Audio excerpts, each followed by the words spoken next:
오늘 요셉의 본문은 여러분들이 잘 아실 겁니다. 오늘 이 한 본문만을 가지고 우리 살펴볼 것은 아니고 요셉의 생애 전반을 우리가 좀 보면서 한 가지를 좀 보려고 합니다. 오늘 설교 제목이 언약 성취를 위한 과정인데, 하나님께서 요셉을 그 이스라엘 백성들을 향하신 하나님 나라 언약의 그 성취의 통로로 사용을 하시죠. 준비를 하시고 사용을 하시는데, 그 과정을 간략하게 살펴보면서 우리에게 적용을 좀 해볼까 합니다. 설교를 들어가기 전에 이제 다중쉐마 스쿨이 캠프를 시작했죠. 이제 다중쉐마 스쿨 시작한 지 이제 5년째 접어들었습니다. 5년이 금방 가네요. 만 4년을 지나고 이제 5년에 접어드는데, 그 사이에 참 많은 일들이 있었죠. 많은 일들이 있었고, 그 기간 동안 이제 서툰 첫걸음에 또 서툰 발걸음에 한 4년을 좌충우돌하면서 왔고, 이제 새로운 기초와 출발의 기간으로 5년째를 접어들었습니다.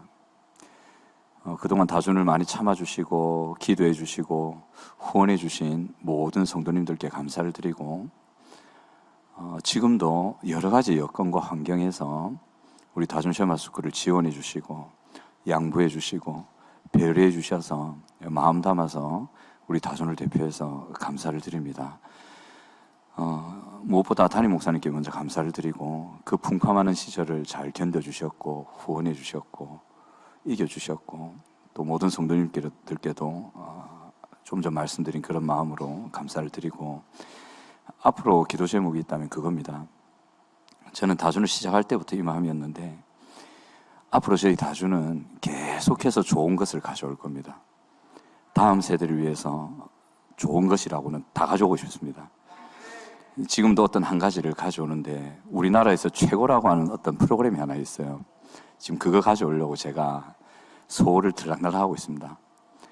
그걸 가져와서 다음 세대들에게 주고 싶은데, 다준생들 뿐만 아니라 우리 함께하는 교회에 자라나고 있는 모든 다음 세대들, 모든 학생들에게 이 좋은 것들이 다 흘러갔으면 좋겠습니다.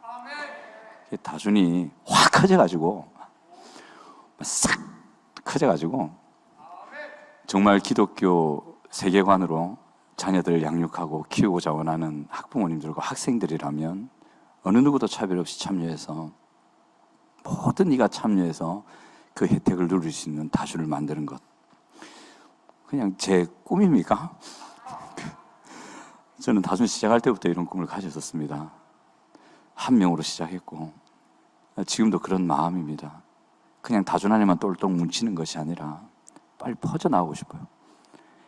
우리 교회 유아부, 영아부부터, 영아를 위한 프로그램도 제가 가져오고 싶은데, 영아부부터 유치부, 그다음에 유초등부, 중고등부, 청년 다준은 이제 담임 목사님 하시니까 중고등부까지 모든 우리 교회에 있는 다음 세대들, 더 나아가서는 부산 지역의 많은 교회들, 지금 10대 사역에서 허덕이고 있는 그 교회들에게, 그 모두에게 이 좋은 혜택을 드리는 다준이 되기를 저는 지금도 마음 모아 기도하고 있습니다. 우리 모든 함께하는 교회 성도님들이 그렇게 기도해 주시고, 다준이 그렇게 역할을 할 수 있도록 많은 기도를 좀 부탁드리겠습니다. 안에서만 꼬양꼬양 그래 있는 것이 아니라 퍼줄 수 있도록, 다 누릴 수 있도록 부탁을 드리겠습니다. 요약해서 우리 여러모로 우리 다준쉐마를 지원해 주시고 기도해 주시는 모든 성도님들께 다시 한번 마음 담아서 감사 인사드립니다. 참 감사합니다. 박수는 치지 마시고, 박수가 딱 나야 될 분위기인데 전혀 그게 안 하셔도 됩니다. 예. 우리 요셉을 좀 볼 텐데, 그 요셉이 참 특이한 인물이죠. 그죠? 한 아버지의 철없는 아들에서 출발해서 애굽의 노예가 되고, 노예 신분에서 그 가정 총무라는, 그죠?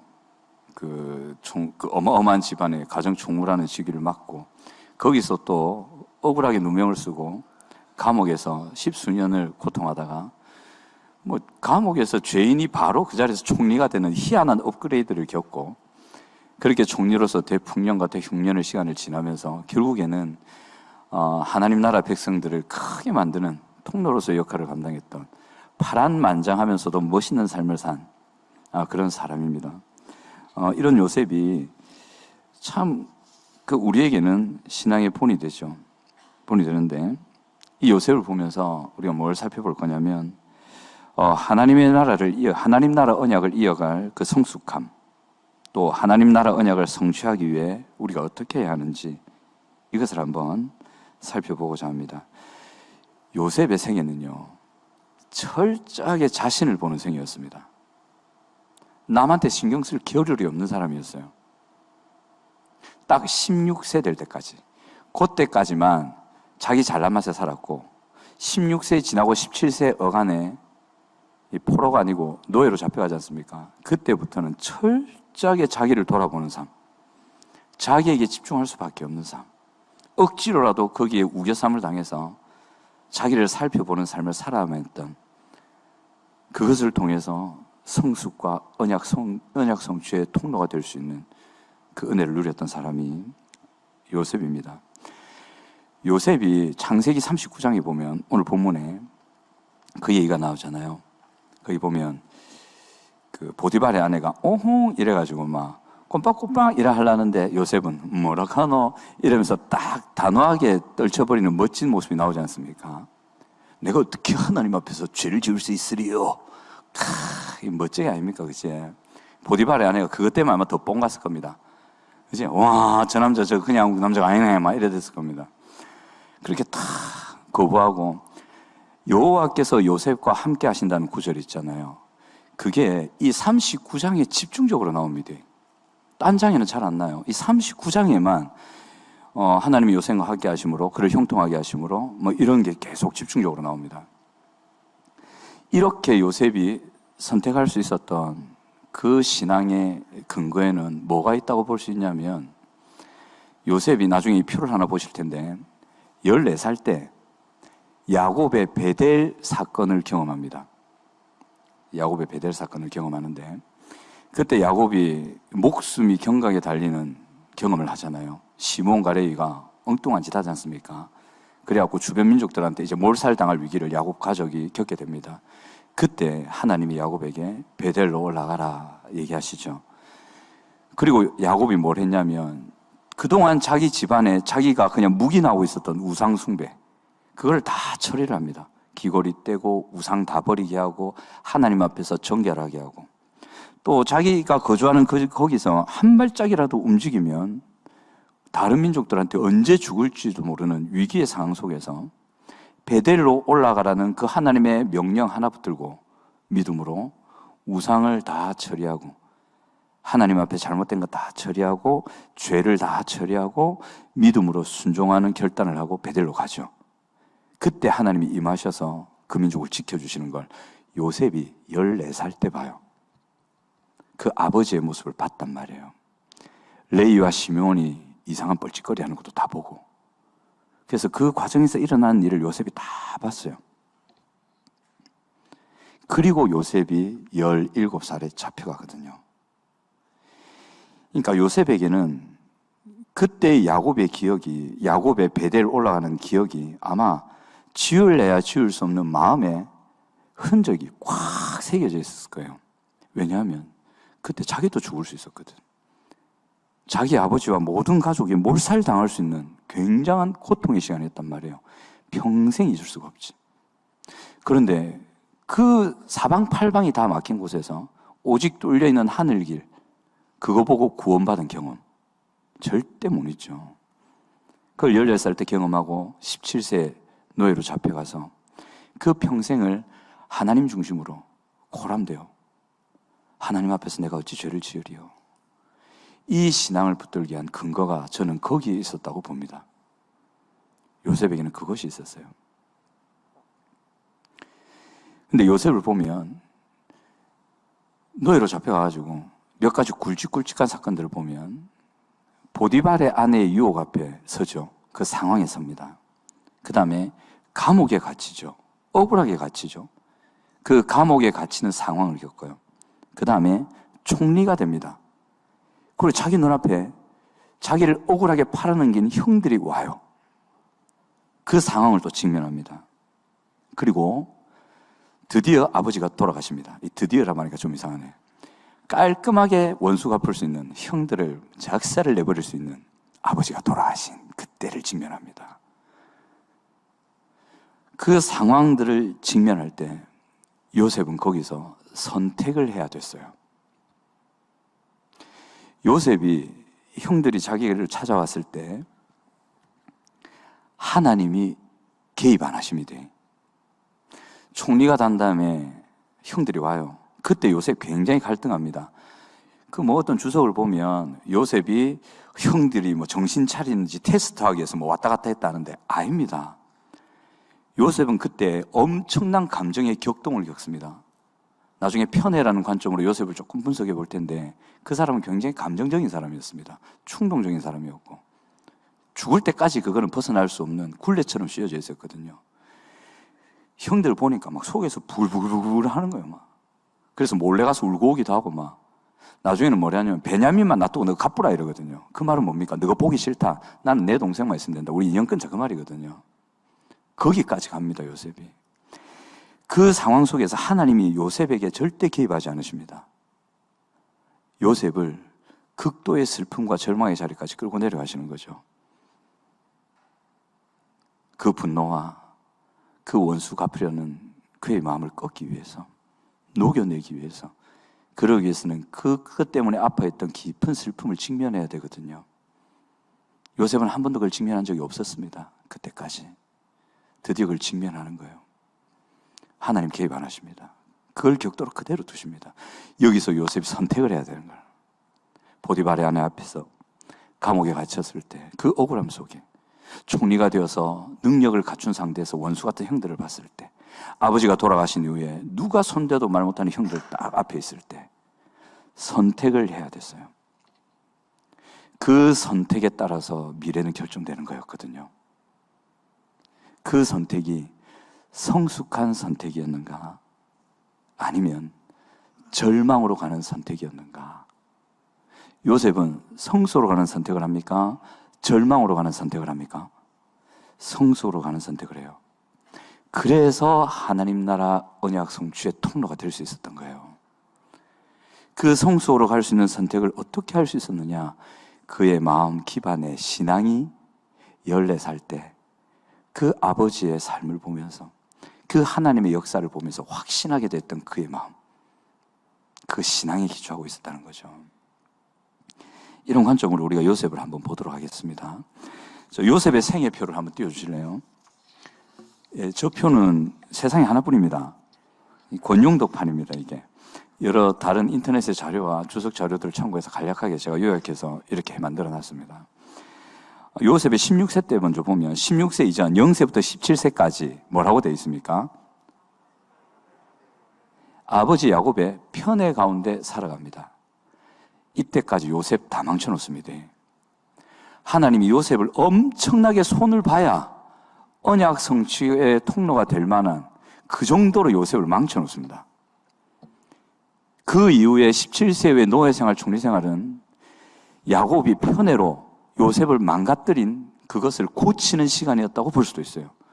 그게 28년 걸립니다. 편애로 인해서 생긴 자녀의 내적인 망가짐은 평생을 간대요. 그는 평생 동안 관심을 가지고 애쓰지 않으면 언제 튀어나올지 모른대요. 그 과정을 요셉이 거치는 거거든요. 편애 가운데 살다가 17세에 애굽으로 팔려가죠. 그래서 23세에 뭐가 됩니까? 보디발 집에 뭐가 됩니까? 가정 총무가 됩니다. 글자 잘 안 보이시나요? 23세에 가정 총무가 되거든요. 그래서 약 16세 때부터 23세까지를 노예로 7년 훈련받은 기간으로 볼 수 있습니다. 노예로 훈련받죠. 그 다음에 23세 가정 총무가 된 다음에 보디발 아내 때문에 감옥에 투옥되고 28세쯤에는 꿈을 해석해주고 이렇게 30세까지 죄수로 있죠. 이 7년은 죄수로 훈련받는 기간이었어요. 와, 내 같으면 못 산다. 내가 뭐 잘못한 것도 아니고 억울하게 끌려가가지고 억울하게 갇혀 있는데 그걸 14년을 산다고요? 여러분 같으면 살겠습니까? 뭐 안 당하니까 내 길 아니니까 모르겠다는 표정이신데 요셉의 입장이 되면 이건 진짜 미치는 거예요. 7년을 노예로, 7년을 죄수로 훈련받아요. 노예와 죄수로 14년을 훈련받습니다. 지금부터 제 나이 14년 전에 날고 길 때였는데 아이고, 매 14년의 시간이 지나요. 17세에 애굽으로 끌려가서 노예 생활, 죄수 생활 끝나니까 30세가 됐네. 뭡니까 이 도대체.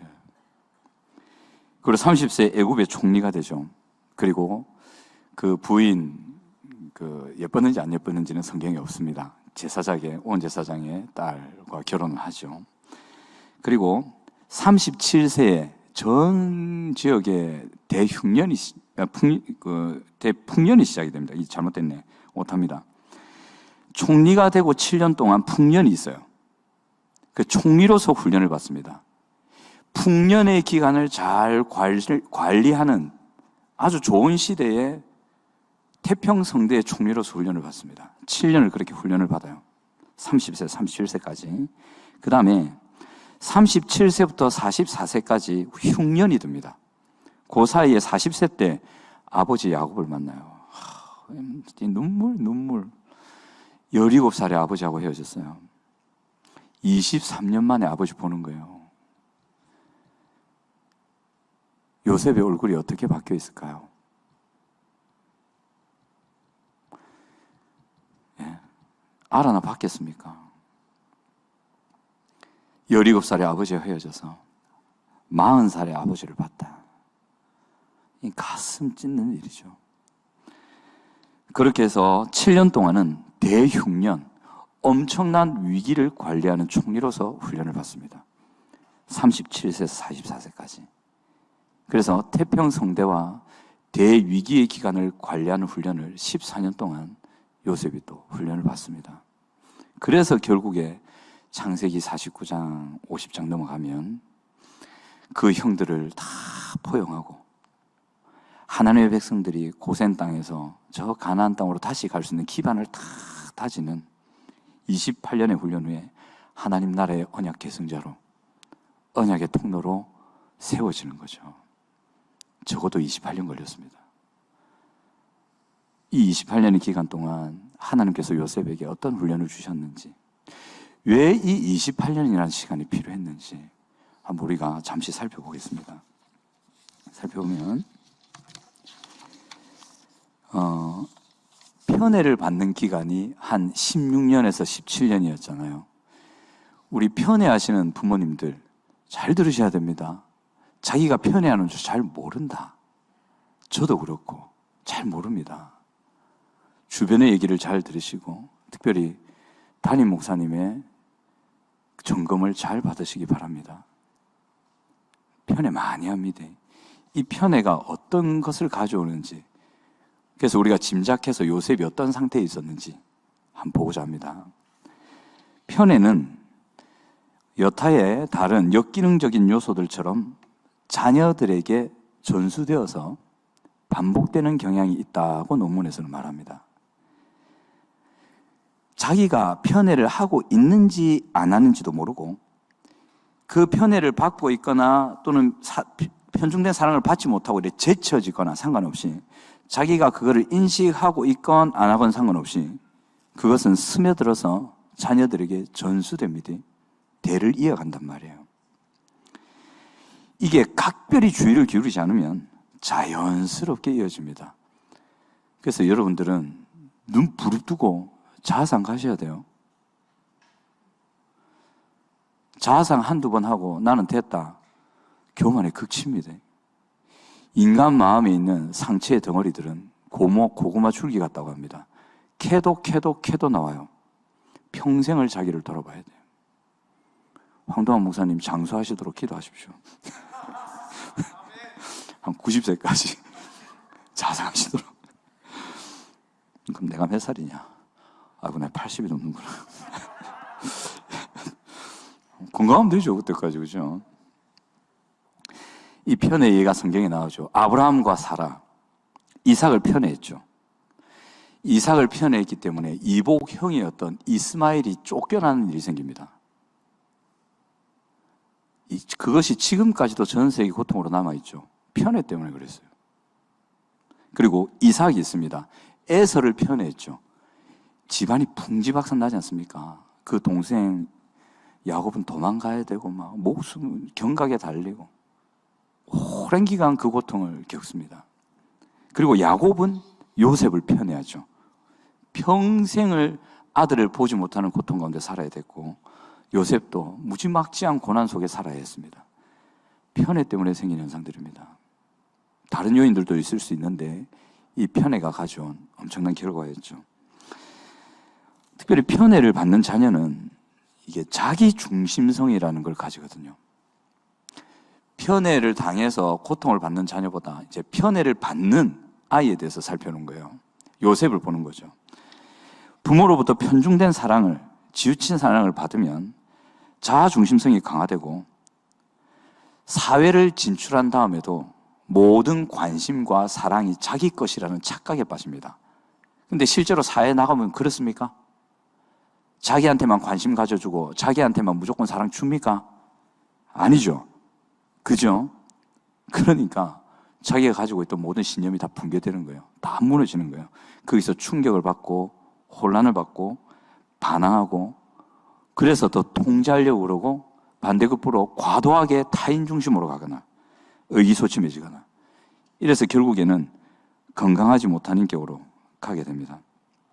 이것이 논문에 나오는데, 그래서 편애로 인한 자아중심성의 특징을 보면 이런 게 있답니다.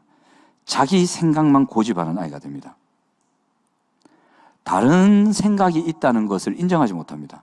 자기 생각만이 맞다고 생각하는 아이가 되는 거예요. 그리고 이 편애로 인한 자기중심성이나 나중에 고립성이라든지 충동성도 볼 텐데 완전히 수정이 불가능하대요. 논문에서 연구자들의 결과를 보면 그 편애로 인한 스크래치, 상처와 그 문제에 있는 인격은 완전하게 고칠 수 없대요. 평생에 걸쳐서 관리하지 않으면 이게 문제 있는 인격으로 간답니다. 만약 이게 방치될 경우에, 특별히 청소년기에 방치될 경우에는 큰 정신적 문제로까지 발전할 수 있답니다. 요셉이 그랬어요. 심각한 중독의 문제를 가져올 수 있다. 자기 생각이 맞다는 거예요. 특별히 도박 중독. 자기는 딴다는 거예요. 땡기면 된다는 거지. 됩니까?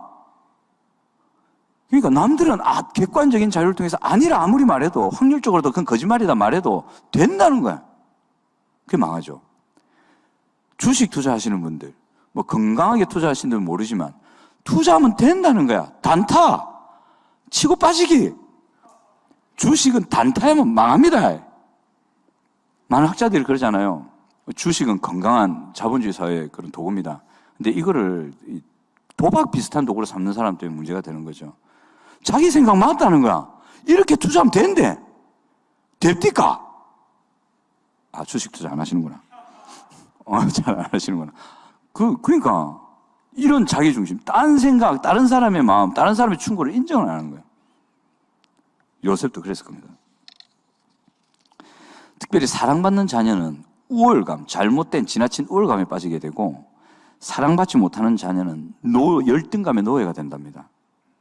그리고 둘 다 비통한 삶을 살게 되고 형제가 형제를 원수로 생각하는 일이 생긴답니다. 형들 보세요. 나중에 39장 딱 지나면서 그 앞뒤를 보면 요셉을 노예로 팔죠. 그때 요셉을 죽일 생각까지 합니다. 형들이 나빴을까요? 나빴을까? 형들이 얼마나 화가 났으면 그랬을까요? 아무리 이복 형제지만 죽일 생각까지 할까? 얼마나 요셉이 형들의 마음을 빡빡 긁어놨으면 그랬을까요? 요셉이 자기 꿈 얘기하죠. 자기 꿈 얘기할 때 가만히 보면 이상합니다. 솔직히 입장 바꿔 생각해 보세요. 여러분들이 형들이고 야곱이고 그 엄마라 생각해 보세요. 요셉이 딱 와갖고 하늘의 별, 달, 이것들이 저 앞에 절합디다. 볏짚 단들이 다 내 앞에 줄 서가지고 저 앞에 절합디다. 그 말 하면 됩니까? 안 됩니까? 미쳤지. 형들이 들으면 뿅 가죠, 저게 지금 무슨 말 하나? 우리가 지 앞에 쳐난단 말이가. 요셉이 이 말을 하면 형들이 기분 나쁠 것이라는 거 알았을까, 몰랐을까? 알았다고. 야곱이 바로 반항하잖아요. 니 지금 무슨 말 하노? 이렇게 반응하잖아요. 요셉이 알았단 말이에요. 알면서도 자기 충동 조절을 못하는 거예요. 감정적인 사람이었어요. 그걸 그대로 얘기하는 거예요. 이런 아이였단 말이에요. 그러니까 그 16년을 형들은 요셉 때문에 돌아버린 거예요. 딱 기회가 왔다는 거죠. 죽이보자 저거. 진짜 지 말대로 되는지, 뭐 볏집이 절을 하고 지 꿈대로 되는지, 저 꿈쟁이 말대로 되는지 나 보자 마. 한번 죽이보자 마. 이러고 그대로 훅 빠뜨리거든요. 얼마나 속이 아팠으면. 요셉이 이런 아이였어요. 결국 이 편에는요, 가정을 망가뜨리는 사단의 전략입니다. 잘 아셔야 됩니다. 저를 비롯해서 우리 가운데 편애가 있다면 엄청난 문제로 갈 수 있다는 거 기억하셔야 됩니다. 그리고 편애 때문에 생기는, 연쇄적으로 생기는 일들 중에 충동성이라는 게 있는데, 판단이나 행동이 기분에 좌우되는 애예요. 보세요. 자기 기분 좋으니까 남들이 어찌됐든 상관없이 지 기분대로 지금 얘기해 본단 말이에요. 형들이 뭐 입장이 어찌되든, 엄마 아빠 입장이 어찌되든 지 기분 좋으니까 막 말해버린단 말이에요. 침착성이나 자제력이 결여됩니다. 인지충동성 있고 운동충동성, 무계획충동성 뭐 이런 것들이 있는데, 여하튼 충동적으로 해요. 즉흥적이고. 그리고 계획을 세우는 것에 어렵고. 요셉은 계획 잘 못하는 애였어요. 그랬을 가능성이 큽니다. 편애 속에 자랐기 때문에. 충동적이었고, 일을 해도 뭐 체계적으로 하는 거 못하고, 신중하게 생각하고 결과를 생각하면서 어떤 일을 추지 못하고 그냥 막 이렇게 막 가는, 그죠? 그런 사람이었어요. 그러니까 오랜 기간의 행정 업무 훈련이 필요했던 거죠. 총리 훈련으로 14년 시킨 이유를 아시겠습니까? 궁중에서 고위 관리들, 행정 업무를 맡고 있던 그 고위 관리들을 만나게 하셔서 행정 업무를 배우게 하신 이유를 아시겠습니까? 요셉은 그런 능력이 없는 사람이었어요. 총리로서 일을 못했다고, 이스라엘 백성을 건질 만한 자질이 없는 사람이었단 말이에요. 고립감도 있어요. 사회적 고립감도 있고, 자기 혼자 이제 꾹 들어가는, 그거를 끄집어내버리죠, 하나님이. 그래서 사람을 안 만나면 안 되는, 사람과의 관계 속에서 치이지 않으면 안 되는 노예라는 관계 속으로 들어밀어버린단 말이에요. 그래서 요셉은 편애 가운데 자랐고, 분명히 이런 특징들을 가지고 있었음이 분명합니다. 왜? 요셉도 사람이니까. 여러분 가운데 편애 가운데 자란 분이 있으시면, 자기가 편애 가운데 자랐다고 확신하는 분이 계시면 이것이 자기에게 있다고 인정하셔야 됩니다. 이거 인정 못하면 이런 평생 그 짐 들고 갑니다. 그리고 그거를 자녀에게 반드시 이어주고, 자녀도 여러분들이 겪은 고통을 고스란히 겪게 만듭니다. 그래서 자상 가셔서 보셔야 됩니다. 눈을 뜨셔야 됩니다. 배우시고 아셔야 됩니다. 그래서 이런 특징을 가지고 있어서 꿈 이야기인가 말씀드렸죠. 얼마나 자랑하고 교만하고 자기중심적입니까? 이게 창세기 37장 5절에서 11절까지 자기 꿈 얘기하는 게 쫙 나와요. 그리고 형제간에 불화가 생기죠. 37장 4절과 37장 18절, 20절에 37장 4절에 보시면 뭐라고 되어 있냐면, 창세기 37장 4절에 그의 형들이 아버지가 형들보다 그를 더 사랑함을 보고 그를 미워하여 그에게 편안하게 말할 수 없었더라. 편애는 이런 결과를 가져옵니다. 형제들 간에 싸우는 원인은 부모에게 있을 가능성이 80%에서 100%입니다. 부부가 서로 불화하거나 아버지가 지나치게 엄격하거나 폭력적일 때 첫째가 둘째를 때리는 현상이 생깁니다. 그리고 형제 사이가 화목하지 않습니다. 편애가 있을 때 이런 현상도 생깁니다. 부모님들 아셔야 됩니다. 요셉이 딱 고스란히 그 피해자였어요. 대를 이어서 내려오는 편애의 피해자. 망가진 아이. 그랬단 말이에요. 37장 18절에는 요셉에게 죽이기를 꾀하여 서로 이르되 꿈꾸는 자가 온다. 자, 그를 죽여 한 구덩이에 던지고 우리가 말하기를 악한 짐승이 그를 잡아먹었다. 자, 그의 꿈이 어떻게 되는지를 우리가 볼 것이니라. 이 말은 뭐예요? 꿈이 진짜 이루어지는지 보자, 이게 아니고, 봐라, 니는 안 된다. 꿈이 이루어진다고 웃기는 소리 하고 있네. 니는 끝이야, 이 말이잖아요. 이렇게 형제간에 불화가 일어나게 되는 거죠. 거의 원수가 되죠. 자, 여기서 한번 여러분들이 질문해 볼게요. 이런 요셉이 하나님 나라를 큰 백성 되게 하는 언약의 통로로 쓰임받을 수 있었겠습니까? 이런 인격과 이런 망가짐과 이런 상태에 있던 요셉이 하나님 나라 언약을 성취하는 통로로, 그것도 큰 민족을 이루게 하는 그 관문으로 세워질 수 있었다고 생각하십니까? 그럴까요? 아닐까요? 반응을 해주세요. 그럴까요? 아닐까요? 아니겠죠. 근데 하나님은 요셉을 쓰고 싶으셨다는 거죠. 왜? 이건 나도 몰라. 왜 그랬는지 저도 몰라. 저 같으면 안 쓰지. 그거 고쳐 쓰는데 최소한 하나님도 28년 걸렸는데 내가 어떻게 그거를 안 쓰지. 그게 딱 보인다 싶으면 제끼죠. 딴에 이렇게 하겠죠. 그래도 하나님이 28년 만에 성공하셨습니다. 그 요셉이 꿈꿨을 때는 요셉 자기는 이래 생각했을 거야. 나는 우리 집안의 어떤 족장이 될 거야. 아버지의 대를 잇는 그 정도 될 거야. 요 정도로 자기는 꿈을 생각했을 거예요. 언감생신 애굽의 총리가 된다고 꿈에도 생각 못했을 거예요. 요셉의 말을 가만히 들어보면 자기 형제들과 가족 얘기밖에 안 해. 꿈 얘기가 자기 형제 가족 얘기밖에 없어. 그러니까 요셉의 꿈의 스케일은 그냥 자기 집안이었다고요. 근데 하나님의 스케일은 애굽 전체고 가나안에 들어가는 수백만의 하나님의 백성을 만드는 통로가 되는 사람. 그러니까 하나님의 스케일과 요셉의 스케일이 달랐단 말이에요. 요셉은 꿈을 잘 해석했죠. 근데 자기 꿈은 해석 못했다, 이 사람이. 희한하죠. 주의 제 머리 못 깎다고. 딱 요셉이 그랬어요. 총리가 되는 순간까지 자기 꿈 해석 못합니다. 볕단이 절하고 별들이 절하고 이걸 해석을 못해요. 하나님의 스케일을 이해를 못한 거죠. 그렇게 갑니다. 만약에 0세에서 16세까지 요셉의 상태였다면, 또 그 야곱의 집안 상태였다면, 또 요셉과 형제 간의 관계가 이런 불화의 상태였다면 요셉과 야곱의 집안은 절대 가나안에 입성할 300~400만의 민족을 이루는 통로 못 됩니다.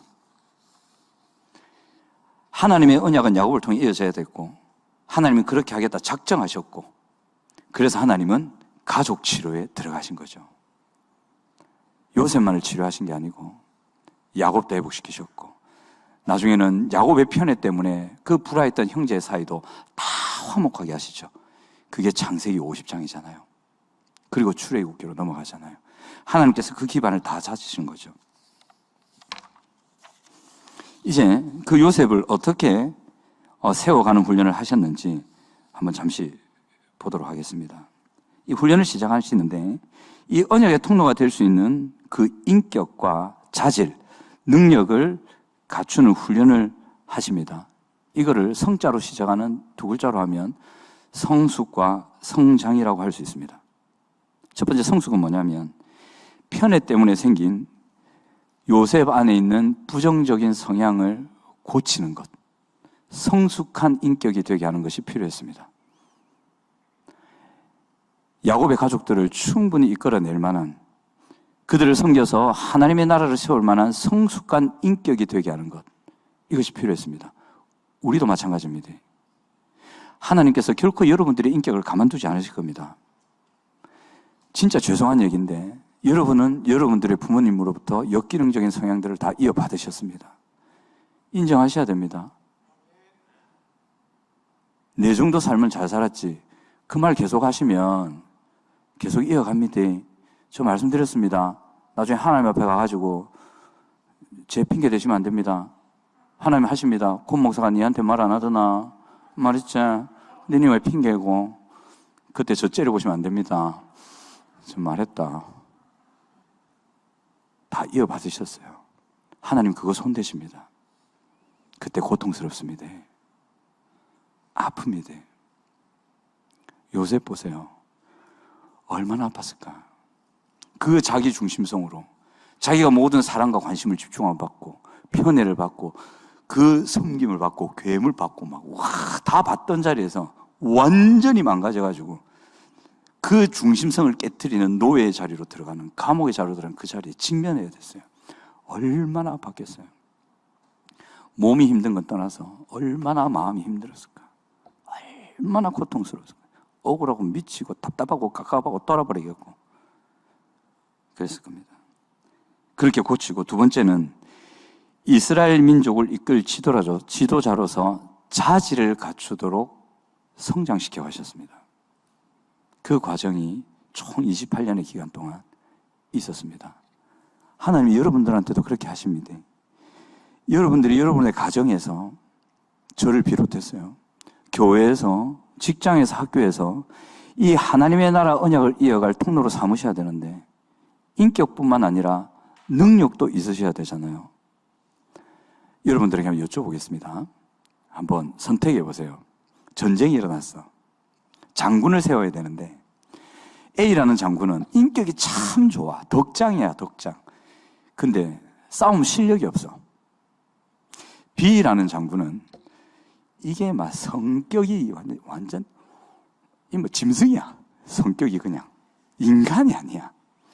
근데 싸움은 정말 잘해. 전술 전략이 아주 뛰어난 사람이에요. 전쟁이 일어났어요. 여러분 A와 B 중에 누구를 선택하실래요? 둘 다? A를 선택하실 분 손 들어보시기 바랍니다. B를 선택하실 분. 주로 능력을 말하시죠. 싸움 잘하면 뭐하노? 병사들한테 와라라라 해가지고 다 깨푸는데 전쟁할 수 있겠습니까? 성격 좋으면 뭐하노? 싸움에서 지는데 둘 다 죽는다. 가능성으로 따지면 싸울 능력이 있는 사람이 조금 가능성은 있죠. 근데 잘못하면 둘 다 죽어. 그래서 인격과 실력을 같이 갖추어가는 길을 하나님이 택하십니다. 그렇게 갖추어 가시기 바랍니다. 예. 자, 표를 잠시 한번 띄워주실래요?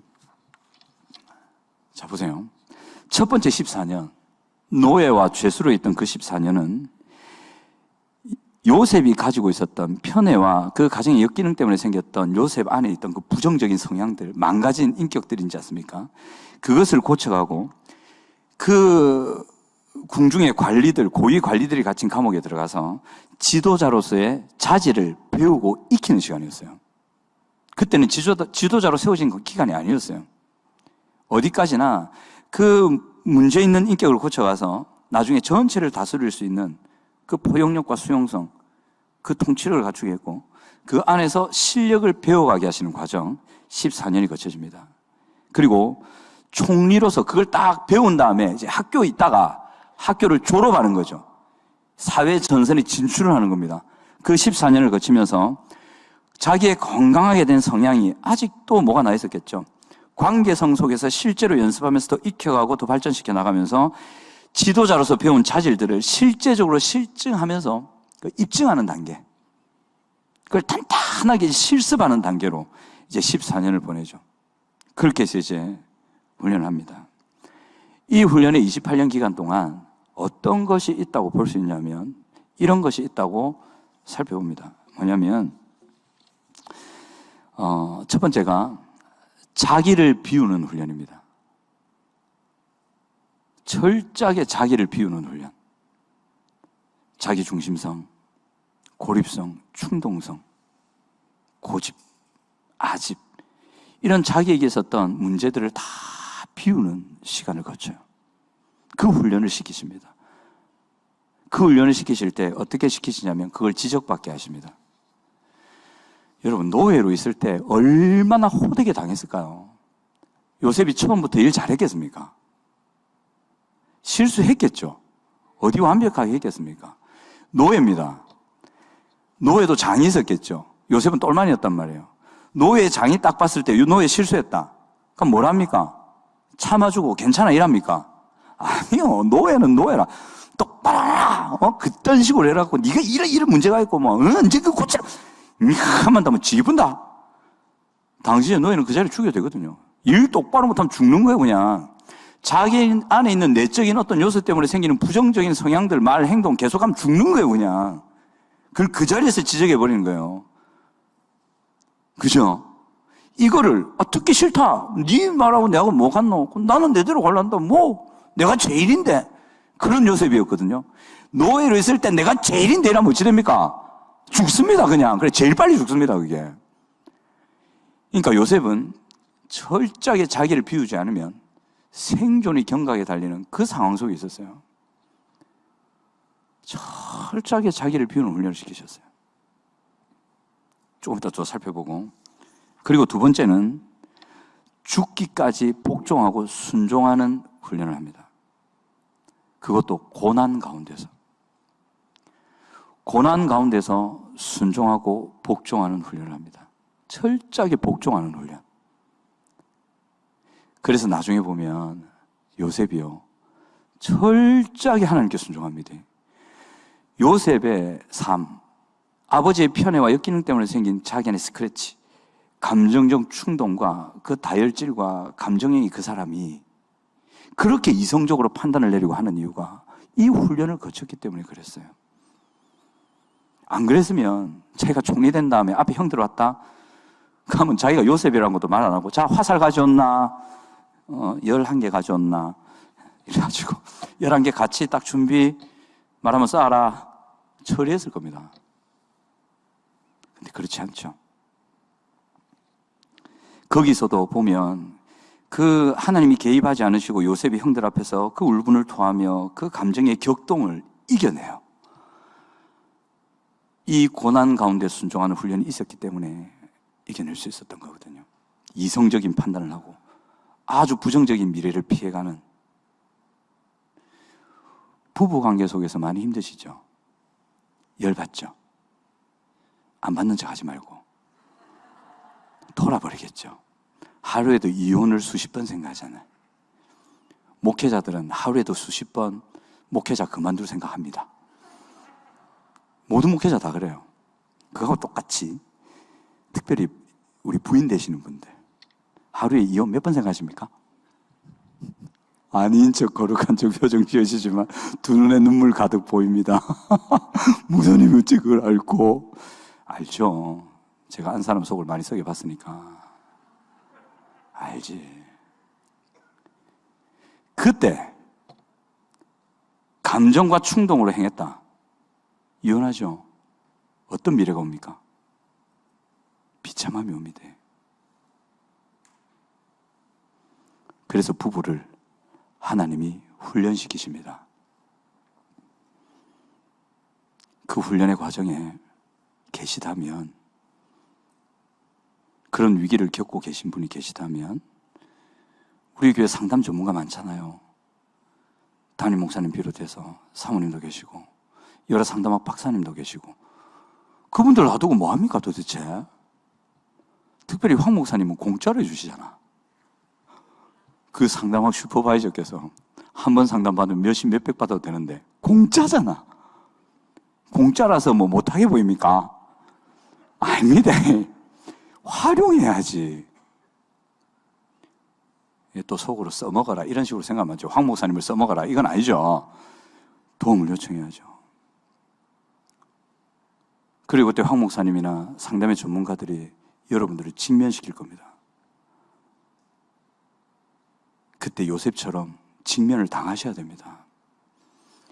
그 고집센 요셉이, 그 충동적인 요셉이 어쩔 수 없이 직면 가운데 어쩔 수 없이 순종할 수밖에 없는 고난 가운데서 순종을 배워요. 자기를 꺾고 순종하는 법을. 그리고 세 번째로는 요셉 참 멋진 사람이죠.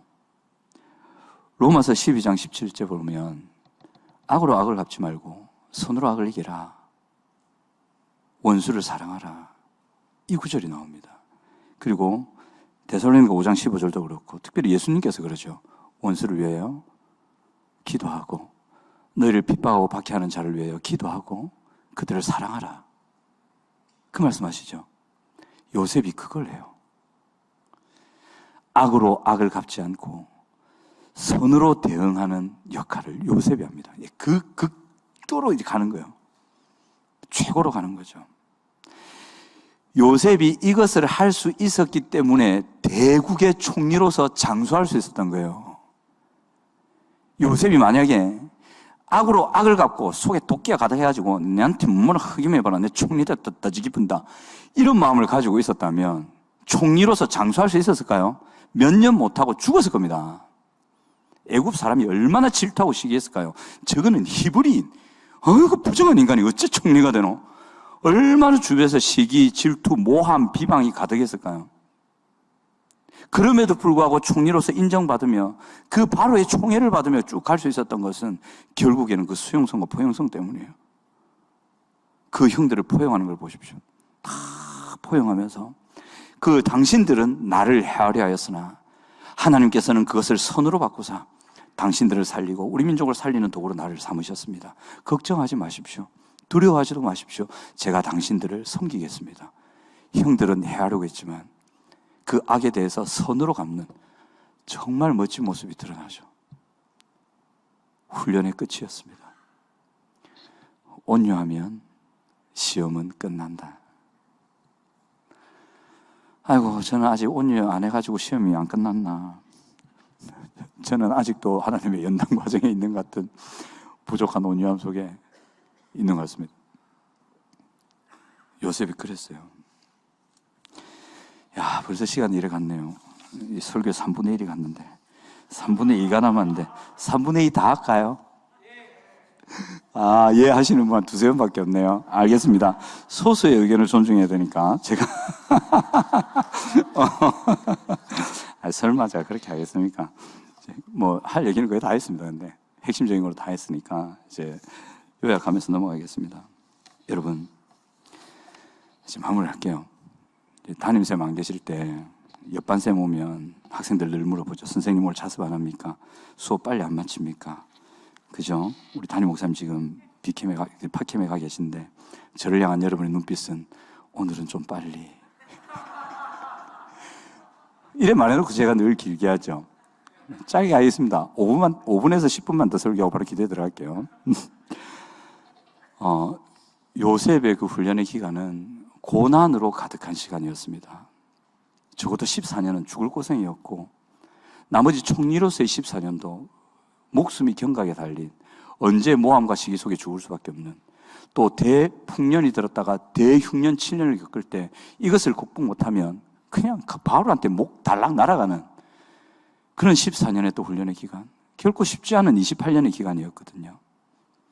그렇게 하나님은 고난 가운데서 요셉을 치료하시고 성숙하게 하시고 성장하게 하셨습니다. 하나님은 한 사람의 그리스도인을 언약을 성취하는 통로로 삼기 위해서 그를 치료하고 그를 성장하게 하고 성숙하게 하실 때에 고난을 통해서 하신다는 것을 기억하셔야 됩니다. 초대에 말씀드린 그 고난의 순간들 속에 선택의 상황에 요셉은 탁 처했어요. 그 선택의 상황에서 요셉은 무엇을 선택했는가? 훈련의 과정이었단 말이에요. 고난이 있어야 여러분들이 치료되고 성숙하고 성장할 수 있습니다. 제가 살이 많이 빠졌죠. 어떤 분은 좀 몰라보신다던데 몰라봤대요 진짜. 아마 머리를 보고 하셨겠죠. 얼굴은 몰라보게 달래줬고 몸집은 쭈그러들었는데 머리는 그분일세. 그래 됐을 거예요. 감사합니다. 머리를 통해 알아보면 좋으니까. 근데 죽을 것 같이 힘듭니다. 제가 운동과 식이요법을 썼거든요. 드디어 턱걸이 2개 합니다. 90kg를 넘을 때는 10초 매달려 있는 것도 힘들었는데 지금 80까지 줄였거든요. 9, 10, 11, 12, 4개월. 4개월 동안 80. 그러니까 10kg를 줄였네요. 지금은 79점 얼마입니다. 반올림하면 80 이러시면 안 됩니다. 79. 턱걸이가 이제 2개 돼요. 얼마나 기쁘든지. 한다고 진짜 고생을 했습니다. 그리고 음식 조절해야 되잖아요. 그 탄수화물, 저를 부르는데 그 거부하는 고통. 얼마나 고통스럽고 힘들었는지. 운동하면 또 몸은 얼마나 아파요. 근데 운동할 때 오는 근육의 고통 있죠. 왜 아픈지 아십니까? 근육이 찢어지면서 생기는 고통이거든요. 그 고통을 거쳐야 근육이 자라고 힘이 커집니다. 그 고통이 안 일어났다. 운동 안 한 거예요. 깔짝깔짝 하시고 1시간 한 분들 있죠. 땀만 빼고 운동했다. 그 운동 안 한 거예요. 아파야 돼. 고통의 시간이 거쳐야 근육이 크고 체력이 자랍니다. 굶는 고통을 거쳐야 살이 빠집니다. 몸의 질병이 사라집니다. 제가 혈압약을 반으로 줄였어요. 3알이었거든요. 1알 반으로 의사가 줄여주시더라고. 3달, 4달 만에. 너무 고통스럽습니다. 하지만 이 고통의 시간을 견디고 인내하니까 제 앞에서 제 아내는 마음껏 드시더구만. 참 힘들었습니다. 자기는 마음 편하게 먹겠대. 맛있었을 거야. 뭔데 자기 나름이죠. 자기 선택이니까. 그 고통의 시간이 지나니까 치료되고 건강해진단 말이에요. 요셉도 그랬어요. 하나님께서 여러분들의 인격을 성숙시키실 때 여러분들의 아내, 여러분들의 남편, 담임 목사님, 셀장 또는 여러 이웃에게 아픈 소리를 듣게 하실 때가 있을 겁니다. 인정하기 싫은 얘기, 인정할 수 없는 얘기 듣게 하실 때가 있을 겁니다. 그때 아프죠? 피하고 싶죠? 부인하고 싶죠? 인정하면 어떻게 될까 두렵죠? 그 두려움과 불안을 직면하셔야 됩니다. 그리고 그분들의 말에 귀를 기울이셔야 합니다. 아까 이혼에 대해서 잠시 말씀드렸는데 우리 아내 되시는 분들 문제가 남편에게만 있을까요? 인정하시네. 우리 남편 되시는 분들 문제가 아내에게만 있겠습니까? 그러면 그렇게만 생각하시면 여러분들에게는 아주 고통스러운 미래가 오게 될 겁니다. 그래서 찾아뵈라는 거예요. 감정으로 업되어 있을 때는 자기께 안 보여. 누군가가 말해줘야 돼. 그거를 직면시켜야 돼. 그들의 말을 들어야 돼요. 그래야 살아요. 부모님들, 자녀의 문제가 자녀 때문에만 생긴 거였을까요? 부모에게는 문제가 없었을까?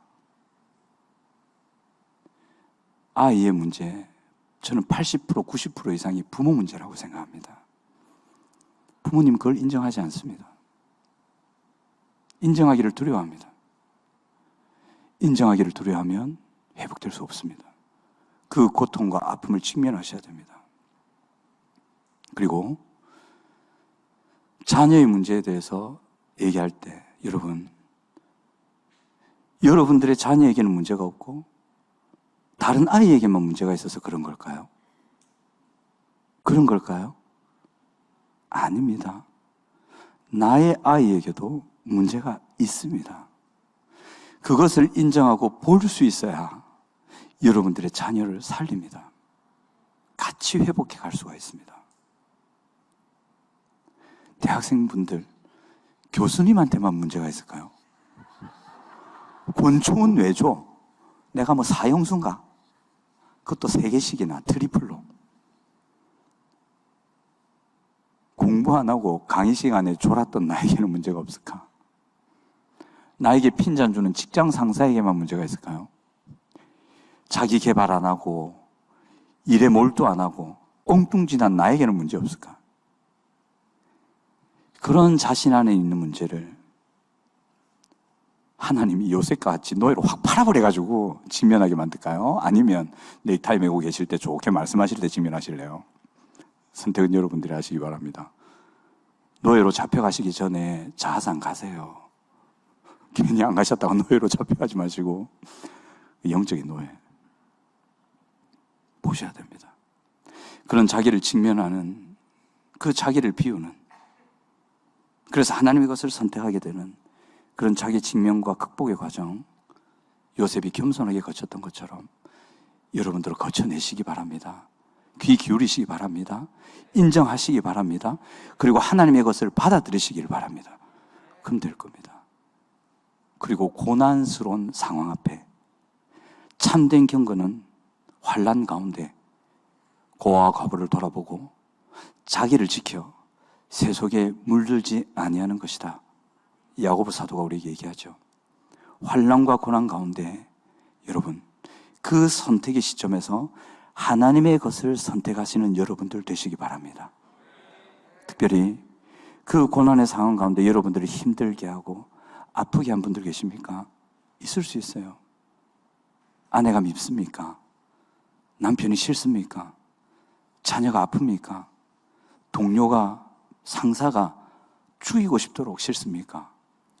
하나님의 방법은 뭐냐면 그들을 위해서 기도하라. 그들을 사랑하라. 우리의 마음, 우리의 충동, 우리의 감정이라면 받은 것대로 돌려주고 싶지만 하나님은 그렇게 하지 말라고 하십니다. 나의 방법을 선택해라. 내 것이 맞다. 그를 위해 기도하고 그를 선대하고 그를 사랑하라. 그러면 너는 하늘에 계신 하나님 아버지의 아들이라 일컬음을 받을 것이고 너를 언약을 잇는 계승자로 언약의 통로로 내가 삼으리라. 요셉에게 그 말씀하셨죠. 여러분들에도 오늘 동일하게 말씀하십니다. 마무리합니다. 예수님은 그런 마음을 품으셨습니다. 자기가 하나님과 동등됨을 취할 것으로 여기지 아니하셨다고 나옵니다. 통치자의 자리, 심판자의 자리, 내 마음대로 하는 자리, 나 중심의 자리를 다 내려놓으셨다고 합니다. 그렇게 자기를 싹 비워서 하나님 중심이라고 한다면 나의 감정, 나의 충동, 나의 억울함, 나의 모든 것을 뒤로하고 하나님의 것을 선택하겠습니다. 그것이 제가 살 길입니다. 악으로 악을 갚지 않고 선으로 행하겠습니다. 그 결단.